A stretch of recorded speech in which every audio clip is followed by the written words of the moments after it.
All right, so back at it with another training day, back to my normal schedule. So splitting just back into an upper lower 4 days a week for the actual lifting training sessions, basically. Then I do an optional fifth day, where kind of a fun day on Saturday typically, and Wednesdays is more of a recovery, mobility, movement day.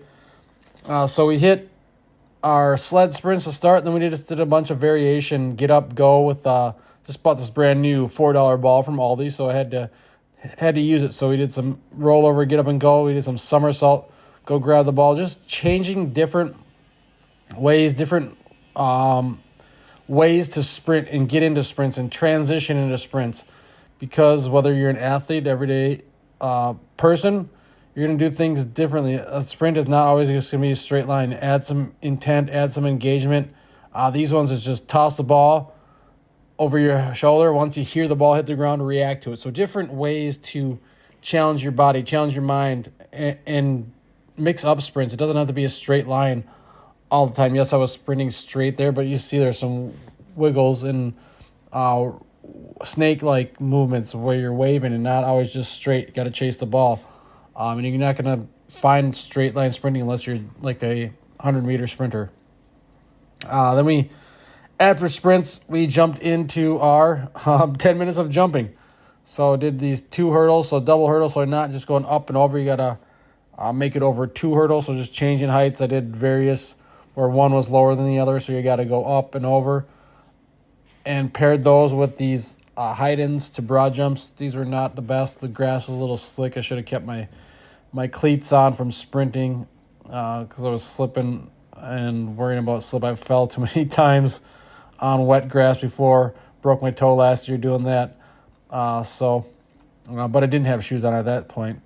So, again, just put 10 minutes on the clock. It's just a different way. Every jump should be high effort, high intent, resting as needed in between jumps. You can do any jump variation. Just like sprints, I like to mix it up. Get the body a different variety of ways to take off, ways to land. You're not going to land perfect. Who cares about landing mechanics and all this crap that so many coaches overemphasize? And that stuff doesn't matter. Landing mechanics is that you land, and and if you fall, you get up. You're able to get up. Sometimes you're going to fall and hurt something. That's just a matter of fact. That stuff happens. But again, working on these, that one clipped it, didn't make it over the double. But you set those back up and go at it again for just 10 minutes straight. Honestly, it's fun. It just drives more intent rather than just a set of, let's do 3 sets of 5 or whatever it is, a set. I don't even know how many reps I did. We're all on film here. I cut some of them out just to make this video not super long. But again, driving intent, driving engagement, a time limit, or even you could also do just until you're disinterested or you start missing jumps. So I could have called it after that one, but I wanted to give it another shot and did it again. So, and then we go and go and go until, again, time's up. I think that my time was up, I believe, if I can remember right from this morning. But I set up, it was like 9:50 something when I was setting up this last one. So I'm like, I'm going to do it. If I don't get it, I don't get it.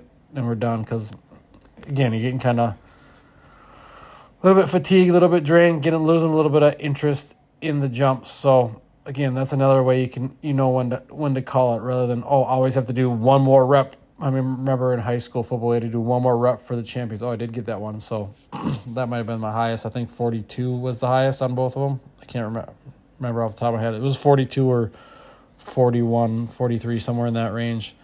And then I missed going up to whatever the next one. I think I jumped a little, couple 2 inches, 3 inches up, too much. I think that's this one. But again, just make it fun. Training doesn't have to be what the textbook tells you it has to be. Training can be whatever you want it to be. Whatever drives intent, whatever drives results, has you feeling good, moving well, and being athletic and being human, not a robot. Because too many, I got that one. I clipped that one, but it didn't fall over. So, yeah, I think that was my highest one. I remember clipping it. I don't remember if it was my knee or toe. And then, yeah, just totally biffed that one and said, screw it. I'm lost intent, so moved on to lifting. So for lifting, we got back in kind of last few weeks, a lot of compression on the spine. So this week we did belt squats, so we're not just pushing down on the spine, a little bit of actually decompression with the belt pulling you away. Kind of awkward. Haven't done the belt squat in a while, but added the heel wedge there to get a little bit better feeling in the quads there. So again, just work our way up to a heavy set of 3. Also did the 90-90 hip switches in between each set just to get a little bit more hip mobility. So working our way up to a heavy set of 3 here. Again, it's weird, especially if you're not used to doing this, whereas the barbell, you're kind of used to it, or front squats or something like that. But again, I like the belt squat because it isn't just pushing down on the spine all the time. If you train like I did for so many years, spine gets really compressed, no mobility. It's like a 2x4. So then you got to unwork all those years of compressing it with the expansion, decompression. So make sure you're not just always compressing.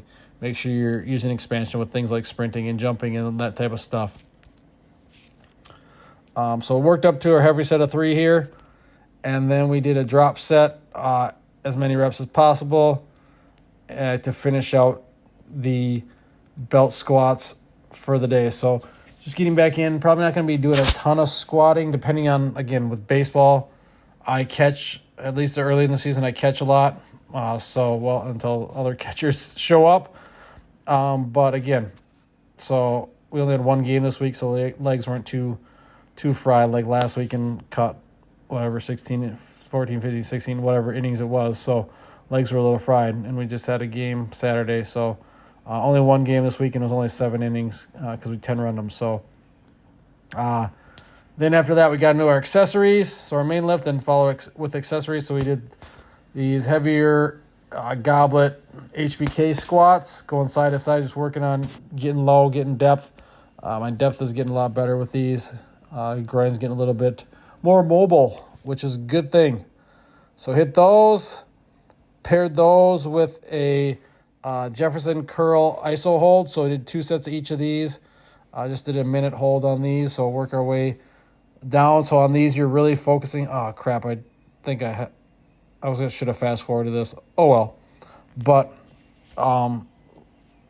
so on these, really focusing on the way down, you're kind of moving one spine or one segment of your spine at a time, and then just hanging out at the bottom, really trying to keep the legs straight as possible and letting that spine bend, letting the hamstrings, calves stretch. You should feel it. It's pretty good. I like these. So this week I did the iso holds. Next week I'm thinking maybe we'll do reps of it, depending on where we go. Because, again, change up a little bit of variance each week, every week. Program's not going to be exactly the same every week because that just keeps things fresh. For me, I get bored pretty easy. It's like when I'm playing video games if I can't. If it's the same thing over, or you're fighting the same type of characters, bad guys all the time, it gets really boring for me. So those types of games I don't like. I like the ones that are a little bit more variety, where you don't have to do the same thing on every level or whatever it is. So then same thing back up, working your way one segment at a time as you straighten out. Tough to straighten up here because my ceilings are so low.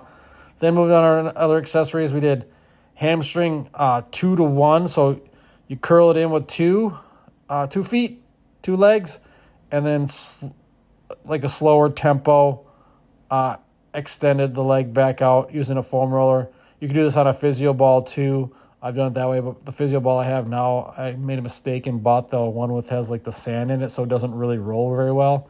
And I don't have a pump to pump it out very well, and it's a little flat. So did the foam roller instead, and also hit some calves. I got weak ankles, have calf problems in the past, so really want to start incorporating more of this, strengthening that area, the lower ankle, Achilles, that area. Then hit some more quads as well with some sissy squats to add a little bit more quad work, as well as Finish it up with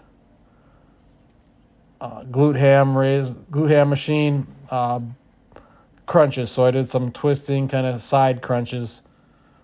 So going straight down, but going up to each side. So hit those to finish it out. And that was the training session. So I don't know, it took me probably hour 15. And a lot of that time is rest.